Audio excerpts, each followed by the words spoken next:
2023년 2월 18일 요셉 정기 예배를 하나님 앞에 드리겠습니다. 오늘 은혜 나누실 말씀은 요한복음 6장 5절에서 13절입니다.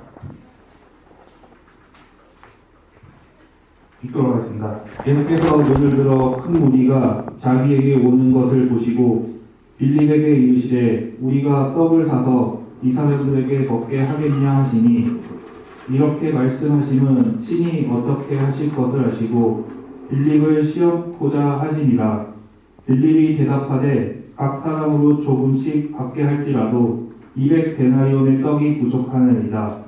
제자 중 곧 시몬 베드로의 형제 안드레가 예수께 여쭤오니, 여기 한 아이가 있어 보리떡 5개와 물고기 2개를 가졌나이다. 그러나 그것이 많은 사람들에게 얼마나 되겠사옵나이까. 예수께서 가라사대 이 사람들로 앉게하라 하신데 그곳에 잔디가 많은지라. 사람들이 앉으니 수요가 5천쯤 되더라. 예수께서 떡을 가져 축사하신 후에 앉은 자들에게 나누어 주시고 고기도 그렇게 저희의 원대로 주시더라. 저희가 배부른 후에 예수께서 제자들에게 이르시되 남은 조각을 거두고 버리는 것이 없게 하라 하심으로, 이에 거두니 보리떡 5개로 먹고 남은 조각이 12바구니에 찼더라. 이는 하나님의 말씀입니다. 아멘. 예수는 성가대 찬양 읽겠습니다.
오늘 말씀의 제목은 주의 손으로 옮기면 하면입니다.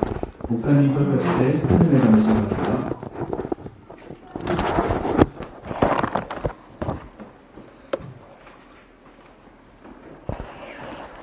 감사합니다. 오늘 본문 말씀은 우리가 잘 아는 오병이어의 기적의 내용입니다. 그 내용을 보게 되면 어린아이의 도시락 분량, 아주 작은 양이죠. 물고기 2마리와 보리떡 5개를 가지고 예수님이 축사를 하신 후에 수만 명이 먹는 그러한 기적을 기록을 하고 있습니다. 어린아이가 가지고 있는 보잘것없는 작은 양의 도시락, 바로 예수님의 손에 넘겼을 때 기적이 일어났던 것입니다. 그것으로 남자만 5,000명, 그러니까 여자아이 다 합치게 되면 2만 명 정도의 인원이 먹고도 12바구니가 남았다고 본문 말씀은 기록을 하고 있습니다. 그렇다면 어떻게 해서 이렇게 엄청난 기적의 역사가 일어날 수 있었을까요? 그것은 아무리 작은 소유라도 내 손에서 주의 손으로 옮겨지기만 한다면 반드시 역사가 일어납니다. 9절 말씀을 보게 되면요, 예수님의 제자 중에 안드레라는 사람이 어린아이에게 들려있는 보리떡 5과 물고기 2마리를 보고 아주 가볍게 하찮게 예수님께 보고하는 장면을 볼 수가 있습니다. 여기 한 아이가 있어 보리떡 5개와 물고기 2마리를 가졌나이다. 그러나 그것이 이 많은 사람에게 얼마나 되겠었나이까. 그것이 무슨 소용이 있겠느냐, 그런 뜻이거든요. 이게 공동 번역으로 보게 되면요, 여기 웬 아이가 보리빵 5개와 작은 물고기 2마리를 가지고 있습니다마는 이렇게 많은 사람에게 그것이 무슨 소용이 되겠습니까? 라고 공동 번역에는 기록을 하고 있습니다. 그러자 예수님은 그 안드레의 말을 듣질 않았죠. 뭐라고 말씀하시냐면은 그들에게 사람들을 모두 앉혀라 하고 분부를 하셨다. 마침 그곳에는 풀이 많았는데 거기에 앉은 사람은 남자만 5,000명이나 되었다라고 기록을 하고 있습니다. 안드레는 이 작은 양이 무슨 도움이 되겠습니까? 라고 보고를 했지만 예수님은 안드레의 말을 개의치 않고 오히려 수많은 사람들을 잔디밭에 질서 있게 앉혔습니다. 그리고 난 다음에 그 떡을 가지고 축사하신 후에, 감사죠. 축사를 하신 후에 앉은 자들에게 나눠주고 고기도 그렇게 축사하신 다음에 나누어 주었다. 그런데 양이 적은 게 아니라 받고 싶은 사람, 먹고 싶은 양만큼 충분히 받았다고 얘기를 하고 있거든요. 그 어린아이 작은 양의 한 끼의 도시락밖에 안 되는 그 양이 남자만 5,000명, 그러니까 2만 명이 먹고도 12바구니가 남았던 것이죠. 이처럼 아주 작은 양의 한 아이의 한 끼 식사밖에 안 되는 그 양이지만 예수님 손에 넘어갔을 때 기적이 일어났던 것이죠. 성경에 나타난 기적을 쭉 살펴보게 되면요, 우리 인간의 생각에 의해서 일어난 것이 아닙니다. 창조주의 권능의 손에서 일어났다는 것을 알 수가 있죠. 사실 사람이란 존재는 한없이 나약하고 유한한 존재일 뿐이죠. 누가복음 12장 25절에 보게 되면요, 너희 중에 누가 염려함으로 그 키를 한 자나 더할 수 있느냐. 이것을 공동 번역에서 찾아보니까요, 걱정을 한다고 목숨을 1시간을 더 늘릴 수 있겠느냐. 자기의 생명, 자기의 목숨이지만 자기가 마음대로 할 수 없는 게 인간인 것입니다. 이처럼 하찮은 존재가 인생인 것이죠. 그러나 하나님은 사람의 목숨까지도 주관을 하시는 분이시죠. 성경에는 그러한 기록이 반드시 나타나 있습니다. 히스기야 왕은 목숨을 15년이나 연장을 시켜주셨습니다. 열왕기하 20장 5절에서 6절을 보게 되면요, 너는 돌아가서 내 백성의 주권자 히스기야에게 이르기를 왕의 조상 다윗의 하나님 여호와의 말씀이 내가 내 기도를 들었고 내 눈물을 보았노라. 내가 너를 낫게 하리라. 내가 3일 만에 여호와의 전에 올라가겠고 내가 내 날을 15년을 더할 것이며. 그러니까 히스기야가 하나님께 징계를 받아가지고 이사야 선지자가 히스기야한테 뭐라 그랬냐면 당신 죽을 것이요, 당장 죽을 것이요. 이 말을 듣고 히스기야는 그 말을 무시하지 않았습니다. 그렇습니까? 그러면서 이사야가 돌아서 나가자마자 벽에다가 얼굴을 대고 눈물을 흘리면서 대성통곡을 했죠. 살려달라고. 그러자 왕궁 문을 나가기 전에 이사야에게 하나님이 응답을 하십니다. 야, 히스기야가 회개를 했다. 빨리 돌아가서 15년 생명을 연장시켜준다고 얘기를 해라. 그래서 15년을 더할 것이요 라고 15년이라는 생명이 연장된 것이죠. 그러니까 하나님은 사람의 생명까지도 좌지우지하실 수 있는 그런 주권을 가지고 계신 분이십니다. 히스기야가 39살에 15년을 연장받았으니까 왕은 25세에 즉위하였거든요. 그러니까 54년 동안 통치를 하게 된 거죠. 사실 하나님이 없는 사람이란 존재는요, 값어치가 없습니다. 아주 유한한 존재일 뿐이죠. 그 인생이란 것은 아주 하찮은 것일 뿐이죠. 그래서 이사야 2장 22절에는요, 너희는 인생을 의지하지 말라. 그의 호흡은 코에 있나니 수에 찔 가치가 어디 있느냐. 그러니까 사람이 코로서 숨을 쉬지 않습니까? 그리고 하나님이 창세기 2장 17절에 보게 되면은 코에다가 생기를 불어넣으시니 생명이 된지라. 사람이 죽을 때는 코로 쫙 빠져나가지 않습니까? 영혼이. 그 호흡은 코에 있나니 수에 찔 가치가, 당장이라도 하나님이 그 영혼을 가져가면은 그 즉시 죽는 게 사람일 수밖에 없거든요. 이처럼 나약한 존재가 사람인 것입니다. 그래서 우리 마음 가운데 하나님의 말씀이 없다 하면은 그 사람은 바로 살았다는 이름은 있으되 실상은 죽은 자라고 계시록 3장 1절에는 말씀을 하고 있죠. 내가 살았다 하는 이름은 가졌으나 죽은 자다. 이게 사람이에요. 그래서 사람이 존귀함을 받을 수 있는 원인은 고린도서 4장 6절에서 7절에 그 말씀이 기록되어 있죠. 우리 한번 찾아보고 읽어보도록 하겠습니다.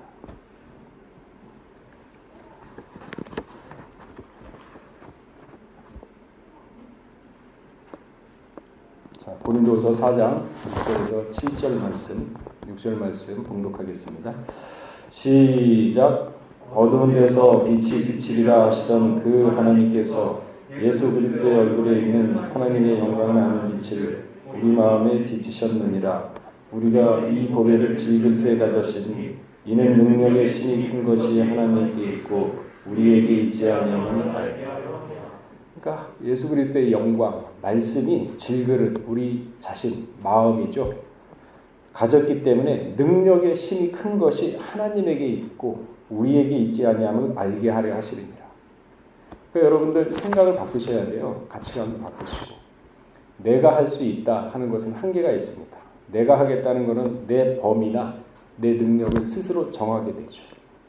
그러나 하나님이 능력 주시는 자 안에서 할 수 있다 하면은요, 그 범위를 갖다가 제한하지 않습니다. 일단 그래 한번 부딪혀보자 하면서 헤쳐나가는, 믿고 헤쳐나가는, 그게 바로 믿음이죠. 그렇다고 제가 능력 이상의 몇십 배, 몇백 배 되는 거를 그렇게 하라는 얘기는 아니거든요. 내가 할 수 있는 최대한을 하시되 하나님이 능력 주시면 그 이상까지도 할 수 있는 힘과 열정, 그리고 강한 추진력이 생긴다는 거죠. 사람이 중도에 포기하는 이유는 왜 포기를 하게 되냐면은 하다가 지치니까, 희망이 안 보이니까, 하다가 몇 번 실패하니까 포기하게 돼서. 근데 하나님이 능력 주시면요, 10번이 아니라 100번 실패하더라도 포기하는 마음이 안 생깁니다. 밀어붙이는 마음, 반드시 해내겠다는 그런 열정, 열의, 그런 추진력. 그래서 하나님이 말씀하시기를 여호와를 앙망하는 자는 독수리처럼 올라간다는 얘기가 바로 그 얘기거든요. 우리 마음을 주관하시는 겁니다. 그 말씀이 마음 가운데 있으면 능히 하나님께서 이렇게 인도를 해주신다는 거죠. 그러나 실상 하나님이 말씀이 없다 그러면 그 사람은 질그릇과 같은 존재일 뿐이죠. 아무 쓸모없는, 그냥 던져버리면 깨지고 나면 아무도 쳐다보지 않는 그런 존재일 뿐인데, 그 마음 가운데 말씀이 있다 그러면 그 말씀이 역사를 합니다. 누구처럼? 아벨처럼. 아벨은 죽었지만 그 믿음은 지금도 역사하고 있지 않습니까? 증거를 하고 있고. 그렇다면 그게 아벨에만 국한된 신앙이고 믿음일까요? 우리도 똑같은 믿음이 있다 그러면 아벨 같은 믿음이 있다면 그 믿음이 증거를 합니다. 왜? 하나님은 어제나 오늘이나 동일하신 분이기 때문에 다르지 않습니다. 아브라함과 같은 믿음이 있다 그러면은 아브라함과 같은 똑같은 복을 받고 모세와 같은 믿음이 있다 그러면은 모세와 같은 똑같은 믿음을 받습니다. 그러한 상급을 받고 역대 선지자 모든 분들이 그렇게 살아왔고 그것이 옛적 길이 돼가지고 우리 보고 너희는 옛길 선한 길을 쫓아라 하는 게 바로 그겁니다. 복을 쫓아가야죠. 빌립보 4장 13절에 그 말씀이 있죠. 내게 능력 주시는 자 안에서 내가 모든 것을 할 수 있느니라. 하나님이 능력 주시면은 모든 것이라 그랬어요. 가리지 않습니다. 모든 것을. 이 말씀을 믿고 가자는 거죠. 주의 손에 맡길 때 능력이 또한 기적이 일어나는 것입니다. 문제는 옮기는 것입니다. 내 손에서 주의 손으로, 내 손에서 창조주의 손으로 옮길 때 기적의 역사가 일어나게 되죠. 잠언서 16장 9절에 뭐라 그랬습니까? 자, 우리 한번 찾아보겠습니다. 16장 9절 읽어보겠습니다. 자, 시작. 사람이 마음으로 자기의 길을 계획할지라도 그 걸음을 인도하는 자는 여호와시니라. 보세요. 여러분 계획 세우지 않습니까? 근데 그 계획을 세우는데 그 계획대로 되는 경우가 있나요? 안 되잖아요. 작심삼일. 또 계획을 세웠는데 중간에 일대로 안 되면 포기하게 되고. 그러니까 내가 계획을 세워가지고 내가 해나가려고 그러니까 힘든 거죠. 사람이 마음으로 자기 길을 계획할지라도 그 걸음을 인도하는 자는 여호와시다. 아, 내가 계획을 세우고 해나가지만은 그 길을 인도하시는 분은 하나님이시구나. 인정하세요. 믿으시고. 그럼 맡기면 되잖아요. 기도하고.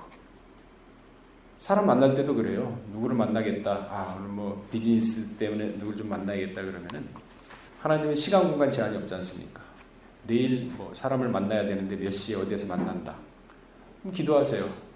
아, 내일 누구를 만나는데 그 시간 그 장소에 성령님을 미리 보내주시사 모든 것을 협력하여 선을 이루는 역사가 있게 하여 주시오. 믿으면 되죠. 그리고 그때 가면은 예상치 못한 분위기에 또 예상치 못한 말들로 인해서 모든 게 협력해서 좋은 결과로 나타날 거 아닙니까? 그게 믿음이죠. 내 길을 계획할지라도 그 걸음을 인도하시는 분은 여호와시니라. 나의 계획, 계산이 하나님의 계획보다 앞설 때 역사는 일어나지 않습니다. 만물은 다 주의 것이고 주로 말미암아 또한 주께로 돌아간다고 했습니다. 거기에는 시간, 공간이 다 포함되어 있죠. 로마서 11장 36절에 그 말씀이 있습니다. 이는 만물이 주에게서 나오고 이 만물이요 하나님에게서 나왔습니다. 히브리 1장 1절에 나왔지 않습니까? 만물이 주로 말미암아서 창조되었다고. 우주 만물 주로 말미암아 창조되었다고 분명히 얘기를 하고 있습니다. 그리고 다 운행을 하다가 결국은 주로 말미암아 돌아간다고 얘기를 하고 있습니다. 그렇기 때문에 영광이 그에게 세세에 있을지어다. 138억 우주라고 하지만은 뭐 460억이라고 얘기하는 사람도 있겠지만 어쨌든 간에 우주 만물을 창조하시고 우주 만물 안에 계시는 게 아니라 밖에 계시면서 시공간을 초월하시면서 우리의 마음도 감찰하시고 왔다 갔다 하시는 분 아니시겠습니까? 그 하나님을 믿자는 거죠. 전지전능하신 하나님, 엘로힘의 하나님. 그렇기 때문에 우리 모든 것은 주의 것입니다. 우리의 생명 걷어가 보세요. 그러면은 우리는 바로 끝나는 거 아니에요? 죽는 거 아닙니까? 그리고 우리 생명, 코에 생기를 불어넣으니 사람이 생명이 된지라. 이 영혼은 하나님 거 아닙니까? 내가 가진 재산, 심지어는 나의 자녀, 부모님까지도 성경에서는 다 맡기라 그랬어요. 예수 그리스도 안에서. 여러분들이 고민하고 걱정한다고 해가지고 생명을 1시간 연장할 수 있을까요? 하나님은 15년 연장시켜줬지 않습니까? 히스기야. 그러니까 우주 만물 생사화복을 주관하시는 하나님 인정하고 사셔야죠. 평상시에 1분 1초라도. 이 말씀은 오늘 오병이어의 기적에서 보았듯이 주의 손으로 건네드리기만 하면은 모든 것을 이룬다. 그 그 말씀이거든요. 마태복음 10장 38절에도 보게 되면요. 아비나 어미를 나보다 더 사랑하는 자는 내게 합당치 아니하고 아들이나 딸을 나보다 더 사랑하는 자도 내게 합당치 아니하고. 그러니까 이 얘기는 아비나 어미, 자녀를 하찮게 여기라 그 얘기는 아니거든요. 하나님과의 관계를 먼저 회복해라. 그러면은 사람의 마음을 주관하시는 하나님이기 때문에 사람의 관계도 자연스럽게 회복이 됩니다. 먼저 하나님, 먼저 말씀, 이러한 사상, 이러한 믿음을 갖자는 거죠. 그러나 사람은 어떻습니까? 내 것인 양, 내 소유인 양 절대 놓지 못하죠. 딱 붙어서 떨어지질 않습니다. 아니, 떨어질 생각조차 못합니다. 그러나 내 소유를, 내가 가진 그것을 하나님의 손에, 예수님의 손에 건네드릴 때 바로 기적이 일어나고 만사 형통이 된다는 사실, 이것을 우리가 믿고 살자는 거죠. 왜 사람이 못 맡기는 줄 아세요? 맡기고 싶어도 기도하고 다 맡긴 것 같은데 돌아서면은 맡겼나? 다시 걱정이 앞서고 이게 맡겨졌나? 그러거든요. 왜 그렇습니까? 그거는 자아가, 자기가 말씀보다 강하기 때문입니다. 자아가 강하기 때문에 그런 현상이 나타나는 거죠. 오늘 말씀을 보게 되면요. 어린아이의 점심 한 끼인 물고기 2마리와 보리떡 5개를 주의 손으로 넘겼을 때 기적이 일어났죠. 그리고 기적의 동력은 바로 축사였습니다. 감사. 감사였던 것이죠. 감사하는 마음, 그것이 바로 기적의 원동력이었습니다. 감사의 조건을 찾아서 하나님의 도우심을 믿고 감사할 때 기적이 일어나는 거죠. 감사하라고 해가지고 감사합니다, 감사합니다 입으로만 하는 게 아니죠. 모든 상황을 앞뒤를 다 재봐야죠. 일이 진행 상황이 어떻게 되고 어떻게 되었으며 이것이 과연 하나님의 도움으로서 온 것인가 명확하게 깨닫고 거기서 해답을 얻고 확신을 얻을 때 오는 감사는 거짓 감사가 아니죠. 진실로 하나님이 도우셨구나. 그때 나오는 감사는 진짜 감사입니다. 입으로 그냥 감사합니다, 감사합니다 이거는 아니죠. 잠언서 3장 6절 한번 우리가 찾고 읽어보도록 하겠습니다.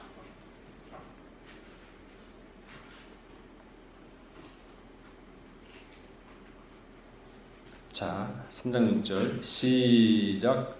너는 범사의 그를 인정하라. 그리하면 내 길을 지도하라. 범사 1분 1초. 여러분, 살아있다는 자체가 하나님이 지킨다는 얘기예요. 믿든 안 믿든, 믿는 사람이든 안 믿는 사람이든 간에 생명 자체가 붙어있다는 얘기는 하나님이 그 생명을 보존하고 있다는 얘기입니다. 그럼 믿지 않는 사람은 모르지 않습니까? 그러나 믿는 사람은 내 생명의 주권자는 하나님이시구나. 범사의 그를 인정하는 겁니다. 내 길을 내가 계획해도 그 길을 인도하시는 분은 하나님이시구나. 범사죠. 믿는 거죠, 그게. 그럼 믿으면 맡기면 되는 겁니다. 내가 이걸 할 수 있을까 없을까? 그조차도 내게 능력 주신 자 안에서 나는 할 수 있다. 라는 확고한 믿음으로 헤쳐나가면 할 수 있는 거죠. 그게 범사예요. 범사. 1분 1초. 이러한 신앙을 갖자는 거죠. 이러한 믿음을 갖고 그럼 마음이 편안합니다. 될까 안 될까 고민 안 하게 되죠. 마음이 편안하고 맡기면서 그 대신 맡겼을 때 뒷짐지고 가만히 있으면 안 되죠. 맡긴 만큼 계획한 만큼 치열하게 헤쳐나가야죠. 헤쳐나갔을 때 거기서 그 일을 해냈을 때의 성취감, 보람, 그게 또 인생에 사는 맛입니다. 힘든 고난을 뚫고 거기서 좌절하지 않고 포기하지 않고 무릎 꿇지 않고 그래도 이 힘든 거를 내가 뚫고 나간다. 그래, 네가 이기나 내가 이기나 한번 해보자 하면서 마음 단단히 먹고 뚫고 그 일을, 그 난관을 헤쳐나갔을 때 얻어지는 그 성취감과 승리가 거기서 끝나는 게 아니에요. 그거를 딱 성취했을 때 마음이 달라집니다. 마음이 강해져요. 자, 잠언서 17장 3절 한번 찾아보겠습니다. 그냥 믿습니다, 믿습니다 하면서 되는 게 아니에요. 하나씩 하나씩 부딪혀가면서 야곱처럼 부딪혀가면서 성취해낼 때 거기서 오는 보람, 감사. 그게 진짜 감사죠. 잠언서 17장 3절이요.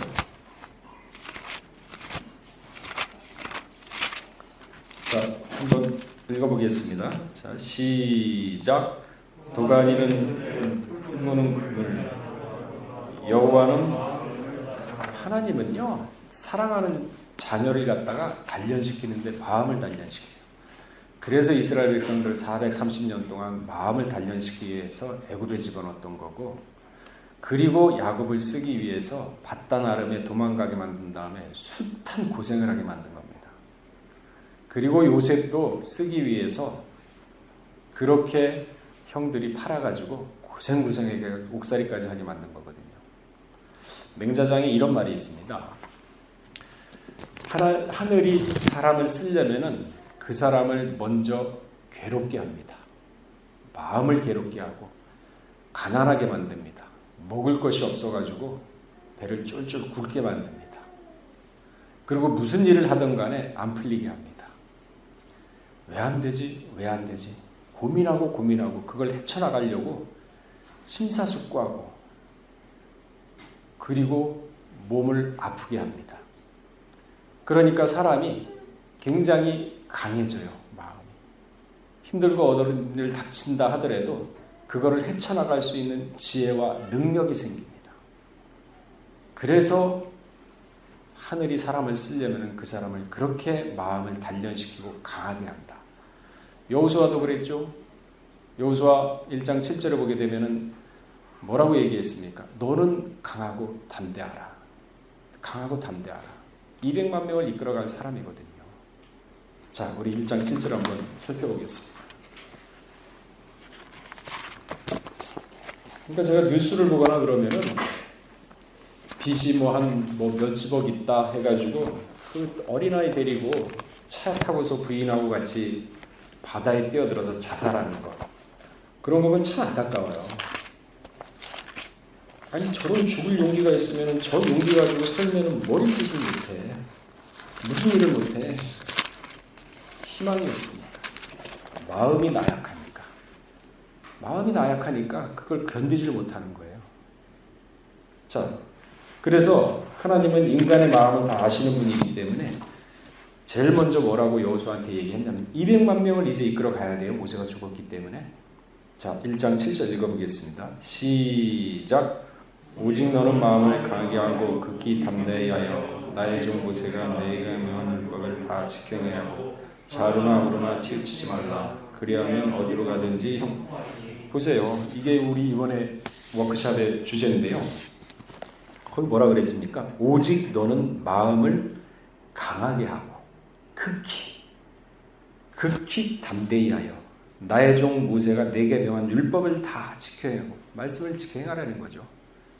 그러면서 귀가 얇아가지고 사람 얘기 듣고 신앙이 흔들리고 말씀이 흔들리지 말고 좌우로 치우치지 말라. 그리하면 어디로 가든지 형통하리라. 그리하면 형통하다 그랬어요. 믿습니다. 형통하게 해주시옵소서. 이거 아니거든요. 강하게 하라. 담대히 하라. 그리고 말씀을 마음가짐에 모시고 좌우로 치우치지 마라. 그러면 하나님은 살아계신다. 범사의 하나님을 인정해라. 그러면 내 길을 지도하신다.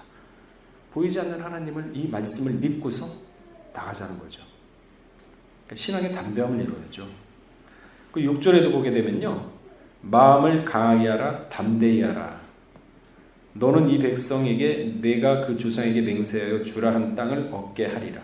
그러니까 200만을 이끌어 가야 되니까 여호수아가 나약해질까 봐 걱정을 한 거예요. 그러니까 내가 너를 마음을 강하게 해줄게 그랬나요? 아니요. 너 스스로 강하게 하라. 담대하게 하라. 내가 뒤에 있으니까 걱정하지 말고, 하나님이 내가 뒤에 있으니까 걱정하지 말고 나는 꼭 강하고 담대하라. 그 얘기를 지금 하시는 거예요. 하나님 우리 보기나 했습니까? 살아계신 하나님, 성경을 통해서 알고 인격적인 하나님. 그러니까 그 하나님을 믿고 나가면은 살아계시니까 믿는 자 속에서 역사를 하는 거죠. 자, 24장, 여호수아 24장 15절 찾아보겠습니다. 여호수아는 마음이 얼마나 담대했는지 24장 15절에 나와요. 자, 보세요. 읽어보겠습니다.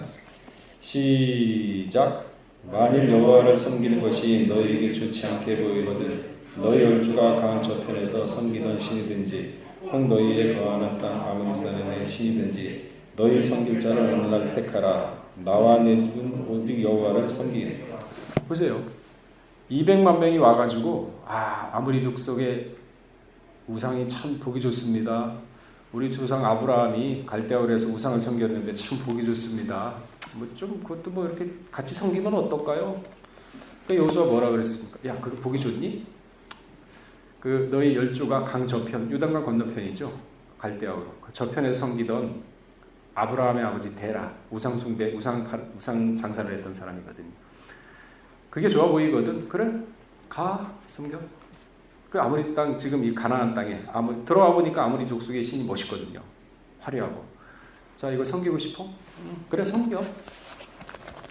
너 섬길 대로 섬겨. 그러나 나와 내 집은 오직 하나님만 섬기게 할 테니까 너 알아서 가라. 또 섬길 거면 섬겨. 이 정도로 담대했잖아요. 이 정도로. 그러니까 마음을 강하게 하고 담대히 하라 하니까 200만 명하고 싸워서 이겼어요. 여호수아가. 자, 그 옆에 31절 있죠? 한번 읽어보겠습니다. 자, 시작. 이스라엘 집 여호수아에 사는 날 동안에 여호수아 뒤에 생존한 장로들 곧 여호와께서 이스라엘 위하여 행하신 모든 일을 아는 자의 사는 날 동안 여호와를 섬겼더라. 여호수아가 믿음이 원체 강하니까 이 민족 자체가 여호수아 사는 날 동안은 하나님 다 섬겼습니다. 근데 여호수아가 딱 죽자마자 사사시대가 왔죠. 엉망이었지 않습니까? 자기 멋대로 행하는 시대. 그러니까 민족을 이긴 믿음이에요. 여호수아가. 이런 믿음을 갖자는 거죠. 우리 요셉이. 사람 눈치 보지 말고 말씀을 가운데 모시고 좌로나 우로나 치우치 말고 오직 하나님만 섬기고 오직 말씀만 믿고 가면은 안전하게 보호해 준다 그랬습니다. 그게 바로 사비부사의 보호를 받는 비결이죠. 이런 마음과 이런 믿음이 없는 상태에서 사비부사의 보호해 달라 그러면 하나님이 물론 보호를 해 주시죠. 확신이 있겠습니까? 그러니까 범사에 하나님을 인정하는 삶. 그 시작은 나의 모든 것을 내 손에서 하나님의 손에, 예수님의 손에 맡길 때 시작이 되고 가능한 것입니다. 로마서 12장 1절을 보게 되면요. 그러므로 형제들아 내가 하나님의 모든 자비하심으로 너희를 권하노니 너의 몸을 하나님이 기뻐하시는 거룩한 산제사로 드려라. 우리 자신을 산제사로 드리라는 거죠. 이것이 너희의 드릴 영적 예배니라 그랬습니다. 산제사, 자신의 생각, 자신의 의지를 접고 하나님의 인도하심을 따르는 것입니다. 하나님과 동행하는 것을 말합니다. 마치 에녹처럼. 자신의 혈기와 자신의 의지를 접는다. 혈기. 모세는요. 40세 혈기 왕성할 때 애굽 사람을 쳐 죽였습니다.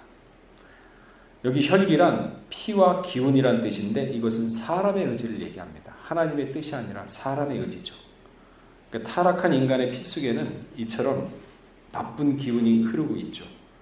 그래서 사람이 사소한 일에도 성질을 냅니다. 조금만 딱 건드려도 막 화를 내고 성질내죠. 미워하게 되죠. 분노하고 결국은 살인하게 되는 것입니다. 이게 바로 혈기거든요. 자기가 살아있기 때문에, 자아가 살아있기 때문에, 자아가 말씀보다 더 강하기 때문에 이런 현상이 일어나죠. 하나님의 의지대로 뜻대로 움직여야 하는데 사람의 의지가 앞서게 되면 그게 바로 혈기인 것이죠. 야곱의 아들들인 시므온과 레이도요. 혈기로 인해서 한 부족을 전멸시켰습니다. 야곱이 세겜 땅에 거주할 때 세겜성 앞에 장막을 치고 그 땅을 이제 은 100세겔을 주고 샀죠. 창세기 33장 18절에서 20절에 그 말씀이 나오는데요. 야곱은 아브라함에게 이 땅을 내 자손에게 주리라는 창세기 12장 6절에서 7절에 나오는 말씀, 이 약속을 믿고 그 땅을 구입한 것입니다. 그러니까 자기 아버지 아브라함이 얘기했던 자기 할아버지 아브라함이 얘기했던 그 약속을 믿고 야곱이 그 땅을 산 겁니다. 믿음. 그러나 야곱이 이 세겜에 거주하는 동안에 험한 일들을 많이 당했죠. 외동딸 디나가 히위 족속 하몰의 아들 세겜에게 몸을 뺏기는 치욕과 수모를 당하기도 했습니다.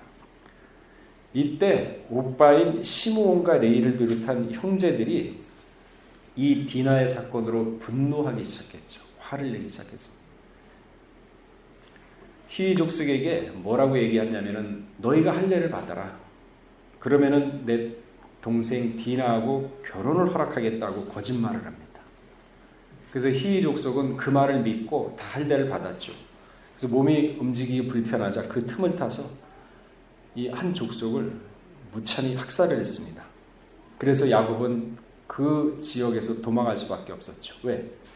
다른 족속이 야곱의 가족을 죽일 수가 있거든요. 야, 저러다가 우리도 죽겠다. 히위 족속 학살하는 거 봤지? 야곱이 죽게 되면 구속사는 끝나지 않습니까? 어떻게 이루겠어요? 거기까지 얼마나 시간이 걸려서 내려왔는데 아담부터 야곱까지 2000년이 훨씬 넘었었는데 그 시간이 다 헛수고 되는 거 아닙니까? 그러니까 야곱이 그게 두려우니까 도망갔죠. 가족을 살리기 위해서, 구속사를 이루기 위해서 도망갔습니다. 나중에 야곱이 이 시므온과 레위를 저주하는 지경까지 옵니다. 창세기 49장에 유언을 앞두고, 유언으로서 죽기를 앞두고 유언하면서 이때 야곱이 저주한 내용이 뭐냐면요, 악한 혈기를 저주하고 심판했던 것입니다. 창세기 49장 6절에 그 말씀이 있죠. 우리 한번 읽어보도록 하겠습니다. 49장 6절. 화가 나죠. 아니, 자기 여동생이 몹쓸 짓을 당했는데 화를 안 낼 형제가 누가 있습니까? 화를 안 낼 가족이 누가 있겠습니까? 화가 나죠. 그러나 하나님은요, 신원하는 것이 나에게 있으니까 내게 맡기라 그랬어요. 근데 이 시몬과 레위는 자기 스스로 혈기가 앞서가지고 한 힘을 족속 전차를 갖다가 몰살시킨 거 아닙니까? 그게 야곱에 의해서 저주받은 짓이었습니다. 자, 49장 6절 읽어보겠습니다. 시작. 내 언아 그들의 모에 상관하지 말지어다. 내 영광아 그들의 집회에 찬양하지 말지어다. 그들이 그 분노대로 사람을 죽이고 그 혈기대로 소의 발목 힘줄을 끊어.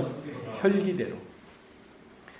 그 히위족 속에 가축이잖아요. 소의 발목의 힘줄도 다 끊고 분노대로 사람을 닥치는 대로 다 죽였지 않습니까?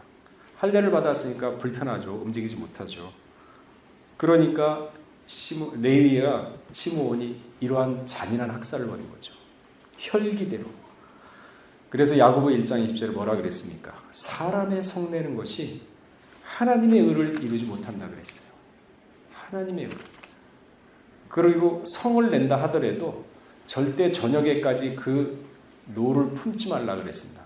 왜 그러냐면요, 사람이 이 감정, 이 화를 나게 되면요, 사울왕이 그랬죠. 화가 끝까지 최고조에 이르니까 다윗을 죽이려고 했지 않습니까? 한 인생을 10년 동안 방황하고 유리하게 만든 게 사울왕의 그 분노 때문에 그랬어요. 인생을 완전히 망쳤지 않습니까? 물론 그거를 하나님은 선하게 바꾸셨지만 이 분노가 이렇게 무서운 거예요. 더군다나 권력을 가진 사람의 분노는요, 왕의 분노는요, 우는 사자와 같다 그랬어요. 맹렬하지 않습니까? 왕이 명령하면 목숨이 왔다 갔다 하는데. 그러니까 사람의 성내는 것이 하나님의 우를 이루지 못하니라. 그 성을 저녁까지 품고 자고 아침까지 품으면요, 골이 깊어집니다. 골이 깊어져요. 그래서 그 사람을 보게 되면 감정의 골이 점점 넓어집니다. 점점 깊어지고. 그리고 그때는 나중에 생각만 해도 사람이 미워져요. 살인죄죠. 왜 예수 믿으면서 그렇게 살아야 됩니까?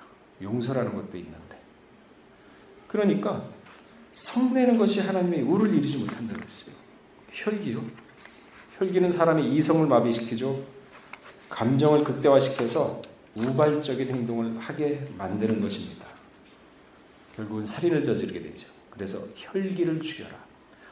그래서 하나님이 모세가 40세 때 혈기 왕성할 때 쓴 것이 아니라 그 혈기를 다 죽일 때까지 40년을 더 미디안 광야에서 팍팍 굴렸죠. 왕치는 사람으로서 자기 겸손하게 만들었습니다.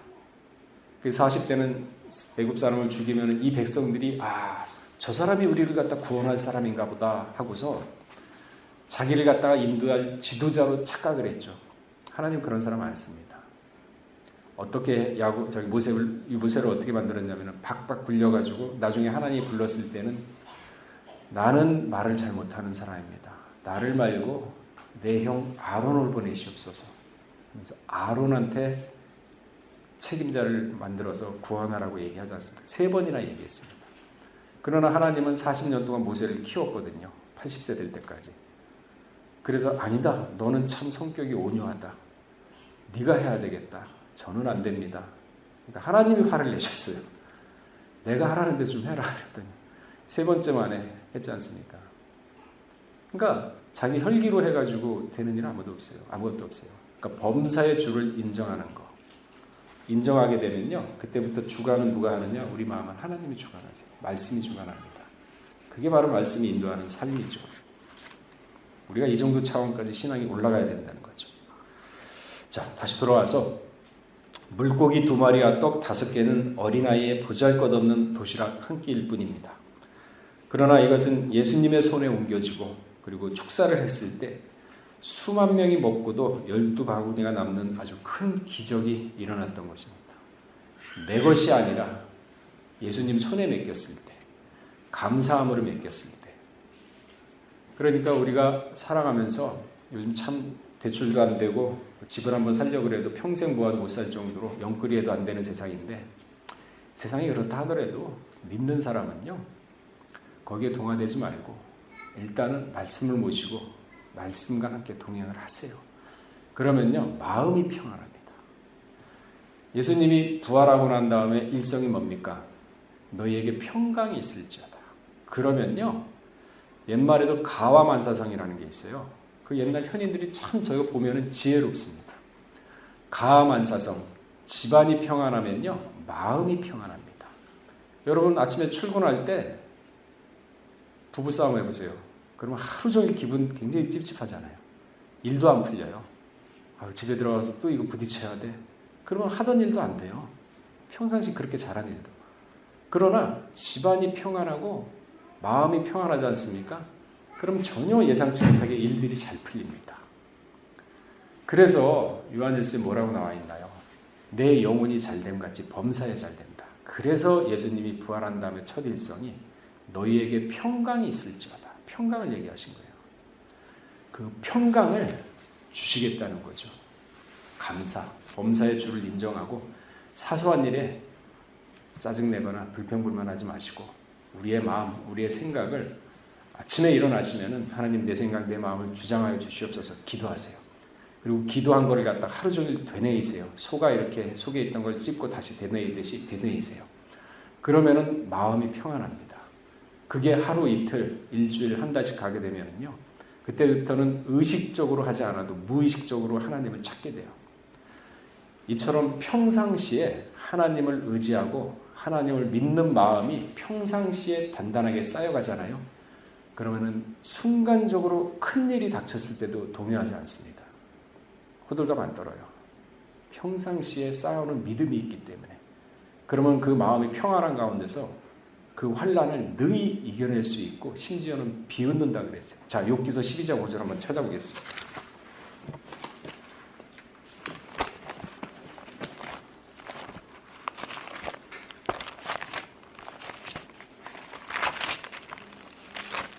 자, 욥기 12장 5절입니다.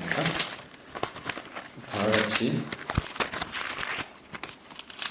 읽어보겠습니다. 시작. 평안한 자의 마음은 재앙을 멸시하나 재앙이 실족하는 자를 보세요. 마음이 평안하면요, 재앙이 와도 그거 헤쳐나갈 수 있는 능력 다 주세요. 그런데 닥치면 이거 어떡하지? 이거 어떡하지? 야, 이거 어떻게 해? 평상시 기도도 안 하고 하나님 의지하지 않고 있다가 갑자기 급한 일이 당하면 기도한다고 될까요? 안 되거든요. 평상시에 하나님과 함께 한다는 믿음은 위급한 상황에도 능히 헤쳐나갈 수 있는 길을 보여주세요. 그래서 마음이 평안한 자는 재앙을 멸시한다 그러잖아요. 이게 믿음이에요. 이게 신앙이고 우리가 이걸 믿자는 거지 뭐 덮어놓고 그냥 미신처럼 믿자는 얘기인가요? 말씀을 하나씩 하나씩 베레아 사람처럼 진짜 맞나 안 맞나 하나씩 하나씩 읽어보면서 따져가면서 그렇구나 이렇게 말씀하셨구나 그걸 갖자는 거죠. 그게 바로 바위 위에 쌓는 믿음이거든요. 모래가 아니라. 그러니까 우리 23년도에는 우리 요셉 성교 모두가 자신의 혈기를 줬고 자신의 모든 것을 매손해서 이제는 하나님 손으로 넘겨드릴 때 감사의 기적이 일어나고 또한 그럴 때 하나님과 동행함으로 범사의 주를 인정함으로써 어두운 인생길에서 인도함을 받고 만사형통에 또한 인생의 성취감을 누리면서 삶의 보람을 느끼는 요셉 성교 모두가 되시기를 주의 이름으로 축원하겠습니다. 다 같이 기도하겠습니다. 살아계신 하나님 아버지, 진실로 어린아이의 작은 도시락 한 끼지만은 그것이 예수 그리스도의 손에 옮겨질 때 기적이 일어났고 감사를 더할 때 수만 명이 먹고도 12바구니나 남는 그러한 기적을 오늘 성경 말씀을 통해서 보았습니다.